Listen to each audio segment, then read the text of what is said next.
શું થયું બેટા? શું થયું? હા બેટા, માં મળી જશે. બેટા શું થયું બેટા? આ નિભાડા તરફ આંગળી કરીને કેમ એની માનું નામ દે છે? ક્યાં કે ની માં તો આવી રીતે. ના ના ભગત, શુભ શુભ બોલો. બેટા ત્યાં માં નથ. परवान डलते पाई निकली अब डलते ન્યા ક્યાં? आई बावाते ए बाली रहते આ હું કર્યું ભગત તમે? એની ઢીંગલી જેને એ માં કહેતો હતો એ આમાંના જ એક માટલામાં હતી. હું? અને તમે બધાય માટલા આ નિભાડામાં જોયા વગર નાખી દીધા. અરે તુલસી, તમે આ હું કયો છો? बड़े बड़ी बाल हुई है વિચારો હવે કેટલો દુખી થશે. એની ઢીંગલી એની માં બરાબર હતી. मैं आज तो ताई पाते ગોવિંદ, ગોવિંદ, ત્યાં નો જવાય.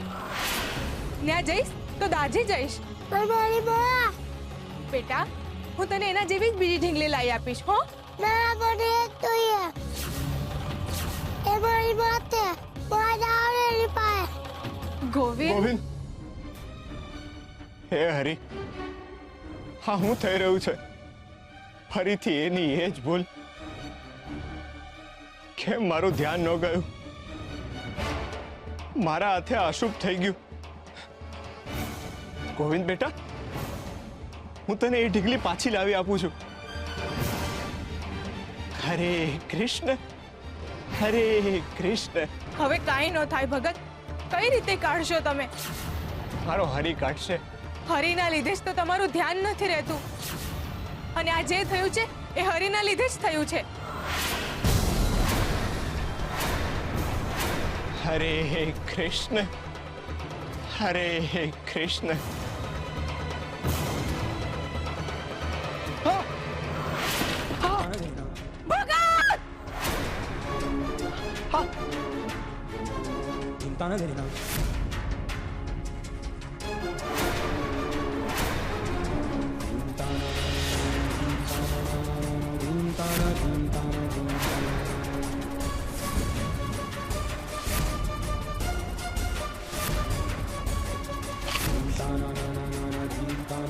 નહીં ભગત, નહીં.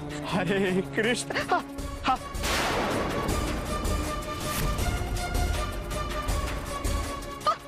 હરે કૃષ્ણ. હે હરી, ભગત મહેરબાની કરીને બહાર નીકળો. ભગત આવું ના કરો, તમે દાજી જશો.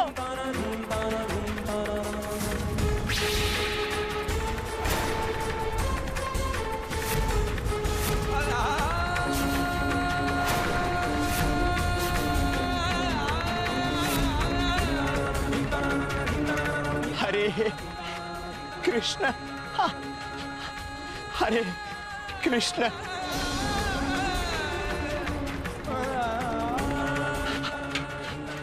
હરે કૃષ્ણ. હા. હરે કૃષ્ણ. હા. હરે ભગત હરે કૃષ્ણ. હા.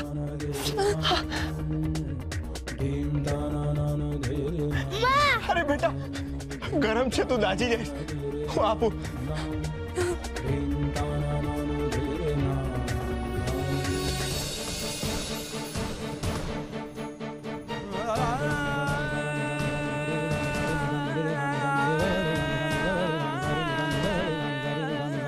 હરે કૃષ્ણ. હા.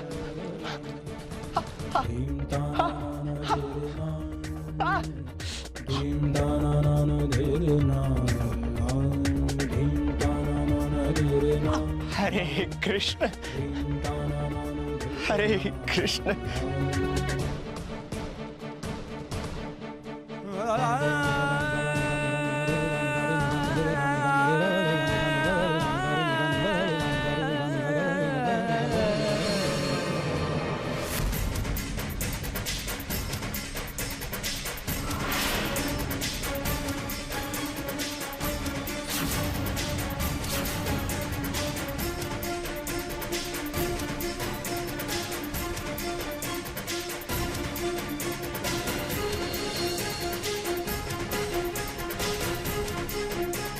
તમને શું થઈ રહ્યું છે ના?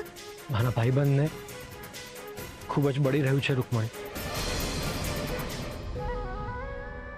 આ તમે શું કર્યું છે એ હું જાણું છું. જે પગે ગોરાએ એના બાળકને ખૂંદ્યું હતું એ જ પગે એણે એના લગ્ન જીવનને પણ ખૂંદી નાખ્યું હતું. પરંતુ નાથ, ગોરાના પગને આપેલી પીડાથી તમે તુલસી અને ગોરાની વચ્ચે પડેલી તિરાડના ઘાને મલમ લગાવ્યો છે. હું જાણું છું નાથ કે મન પર લાગેલો ઘા જે અત્યારે રૂઝાઈ રહ્યો છે એ તમે કેમ કરી રહ્યા છો. પીડા ભલે ગોરાના પગમાં થતી હોય, પરંતુ એની અસર તુલસીના હૃદયમાં થાય છે અને એ પીડાથી ઊભી થયેલી તુલસીના મનની ભાવના ગોરાના જીવનના સંબંધની ભાવનાને દૂર કરશે. વિચાર ઉત્તમ છે રૂકમણી, પરંતુ આ વિચાર પાછળ તમારું હૃદય રહેલું છે, એક માનું હૃદય. અને એટલે જ આ પીડામાંથી પણ તમે ગોરાનું હિત શોધી નાખ્યું છે. તો શું હું ખોટી છું? આ કારણ નથી? તમે સાચા છો, આ કારણ છે, પરંતુ ફક્ત આ જ કારણ નથી. રૂકમણી, કર્મના ફળની અસર હોય છે, પરંતુ મનુષ્ય માને છે એટલી જ નથી હોતી. કયા ફળની કેટલી અસર હોય છે એ મનુષ્ય ક્યારેય નથી સમજી શકતા. અને અત્યારે તમે એક માતાની દ્રષ્ટિએ જોઈ રહ્યા છો, એટલે તમે પણ એની અસરને સમજી નહીં શકો. એટલે તમે એમ કહો છો કે ગોરાનો પગ દાઝી ગયો છે, એની હજુ પણ બીજી અસર પડશે એના જીવન પર? પડશે, ખૂબ જ અસરદાર અસર પડશે. કેવી અસર? શું થશે? તુલસીનું ગોરાને માફ કરવું. રૂકમણી, ગોરાના જીવનને આગળ ધપાવવા માટે તુલસીની માફી ખૂબ જ અગત્યની છે. કારણ કે જો એ માફ નહીં કરે તો ગોરાના જીવનમાં આગળ જે થવાનું છે, એના જીવનમાં કોઈ આવવાનું છે જેમાં એનું ટકવું ખૂબ જ અઘરું બની જશે. એટલે ગોરાના જીવનના રથને આગળ ચલાવવા માટે તુલસીની માફી ખૂબ જ અગત્યની છે. એવું તો કોણ આવવાનું છે કે જેને ટકાવવા માટે તુલસીની માફી જરૂરી છે?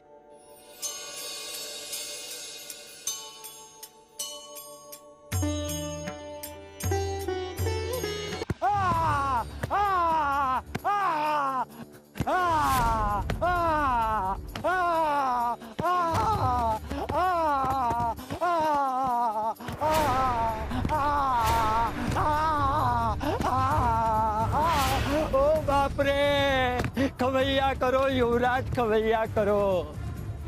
ઓ માડી રે, મારો માં હવે સહન નથી થતું.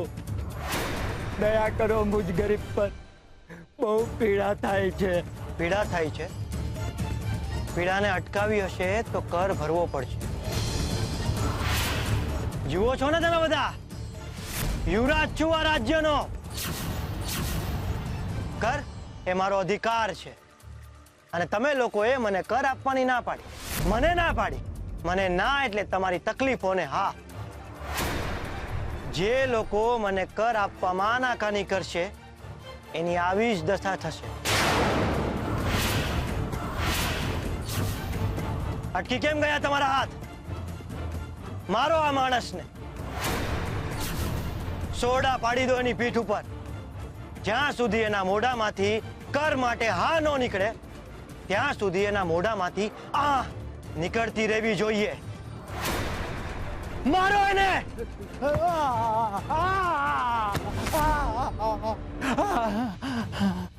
મહેરબાની કરો યુવરાજ, મહેરબાની કરો. તમારું ચાબુક હવે આ ખોળ્યું નહીં ખમી શકે. તમારું રાજ્ય તમારા જેવા દેશદ્રોહીઓને નહીં ખમી શકે.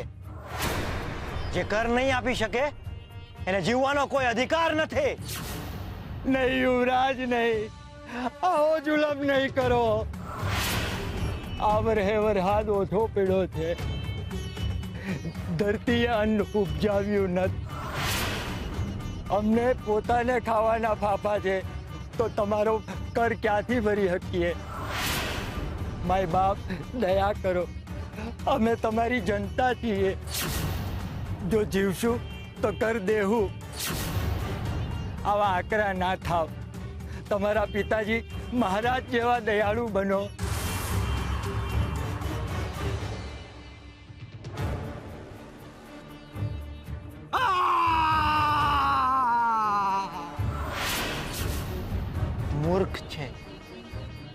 મૂર્ખ છે મારા પિતાશ્રી.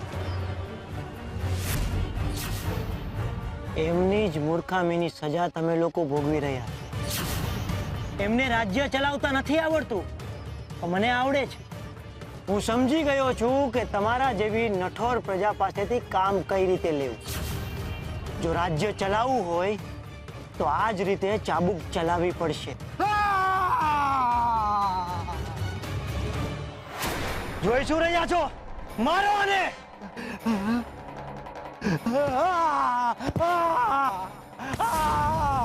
હું રાજા સુરસિંહ નહીં, હું યુવરાજ શક્તિસિંહ છું. તમારા બધાની દયામણી વાતો અને બાપડી બિચારી આંખો જોઈને મારા હથિયાર હેઠા નહીં કરું. મારે જે જોઈએ છે એ કોઈ પણ રીતે મેળવીને જ રહે. એ ગાંઠ મગજમાં બાંધીને રાખજો. તમારા મહારાજ મરણ પથારીએ પડ્યા છે. એ કહેવા પૂરતા જ આ રાજ્યના રાજા છે. બાકી આખા રાજ્યની ધુરા હવે મારા હાથમાં છે, અને મારા હાથમાં જે છે એને કઈ રીતે સંભાળવું એ મને બહુ સારી રીતે આવડે છે. તમે સમજી ગયા હશો કે મારી રીત થોડી જુદી છે. જે નહીં સમજે એને આમ જ સજા મળશે, અને મારી સજા તો તમે અત્યારે જોઈ જ રહ્યા છો. આ માણસ કોઈ કામનો નથી. ઉપરથી આ રાજ્ય માટે આ માણસ બોજારૂપ છે. મારા રાજ્યમાં આવા માણસોનું કોઈ કામ નથી. કાસળ કાઢી નાખો આનું. મારો એને, બીજા 300 ગોળા મારો એને, મારો એને.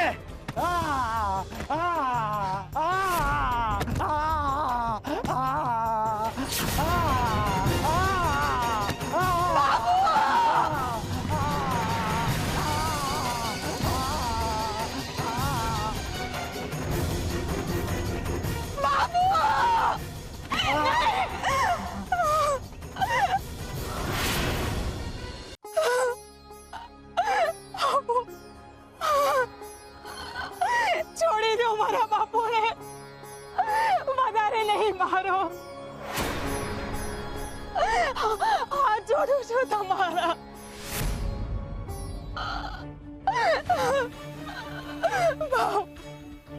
વાહ,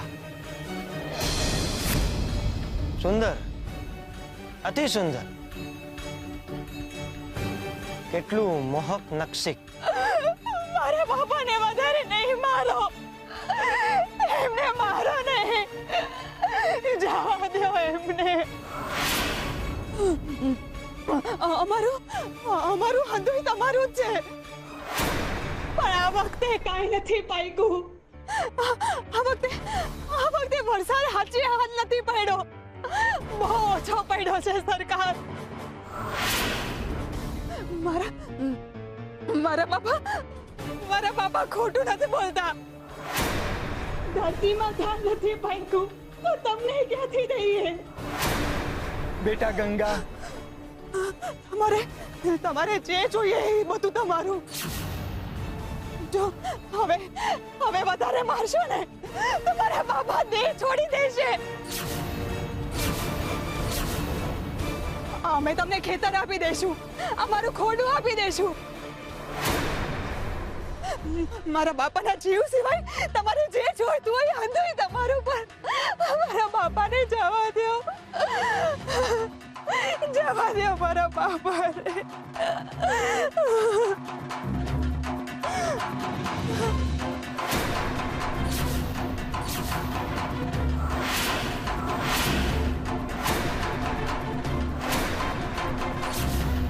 જે જોઈએ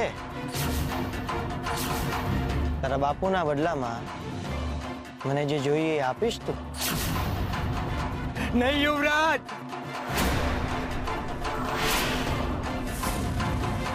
ચાલ ત્યારે, છોડી દીધા તારા બાપુને. જા, જઈને મારા રથમાં બેસી.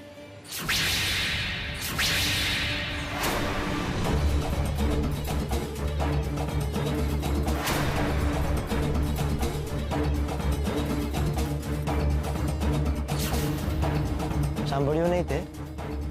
જઈને મારા રથમાં બેસી જા.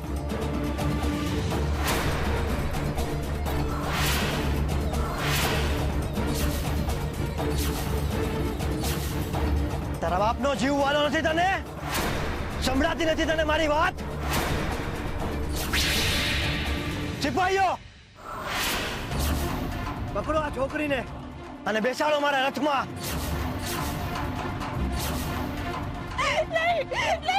નહીં યુવરાજ, નહીં.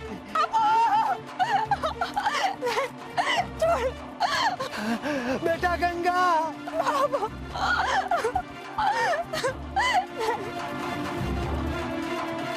બેટા ગંગા.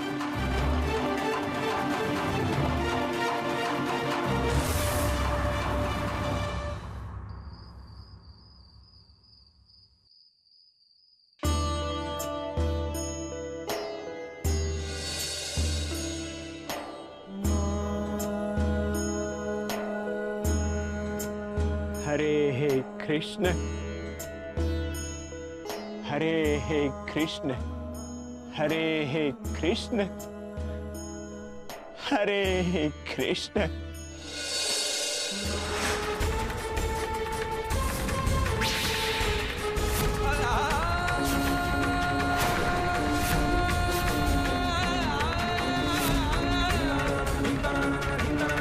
હરે કૃષ્ણ, હરે કૃષ્ણ.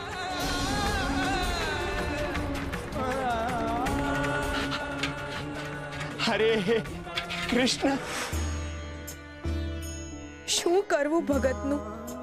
આટલા દાજ્યા છે છતાંય હજુ મુખ પર સ્મિત છે. એમના ડામ જોઈને મારું હૈયું હચમચી ગયું, પણ એમના હૈયામાં હજુય હરી જ છે. હરે કૃષ્ણ. કઈ રીતે રહી શકે છે આવી વેદનામાં પણ એ આમ હસતા? એક બાજુ એમના પર ગુસ્સો આવે છે ને એક બાજુ ચિંતા થાય છે, તો ક્યાંક ક્યાંક સ્નેહ પણ આવે છે. કોઈ માણસ અજાણ્યાની ઢીંગલી હાટું આટલું બધું કરે? ભાઈબંધ, તમારો પાળ મારો ને એટલો ઓછો છે. તમે ખરેખર મારા ઉપર કૃપા વરસાવી છે. નહીતર હા માણા બળી જાય એવા નિભાડામાં કપડાની ઢીંગલી ક્યાંથી હાજી રહે? ખરેખર તમારી કૃપા વિના અશક્ય છે.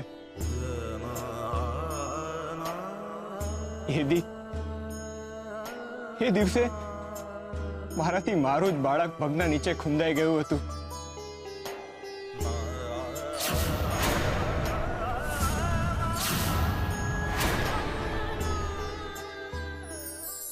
સંત. સંત એટલો પવિત્ર શબ્દ છે કે જે બોલતા કે સાંભળતાની સાથે જ મનમાં સંતોષની લાગણી અનુભવાય છે. પરંતુ મનુષ્ય ક્યારેક સંતની વ્યાખ્યા કરવામાં ભૂલ કરી બેસે છે. ભગવા વસ્ત્રો પહેરીને ફરનારને સંતની ઉપાધિ આપી દેવામાં આવે છે. પરંતુ સંત એટલે એ વ્યક્તિ જે હંમેશા સત્યના માર્ગે ચાલે છે. સંત એટલે સ્વાર્થનો અંત, જે પોતાની જાતને ભૂલીને હંમેશા બીજાના સુખનો વિચાર કરે છે, જે હંમેશા દરેક કાર્ય સમાજના કલ્યાણ માટે કરે છે, જેના જીવનનો પરમ હેતુ ફક્ત ને ફક્ત સેવા જ હોય, એ જ છે સાચા સંત. અને એટલે જ એ દરેક વ્યક્તિ સંત છે જે બીજાને માટે જીવે છે.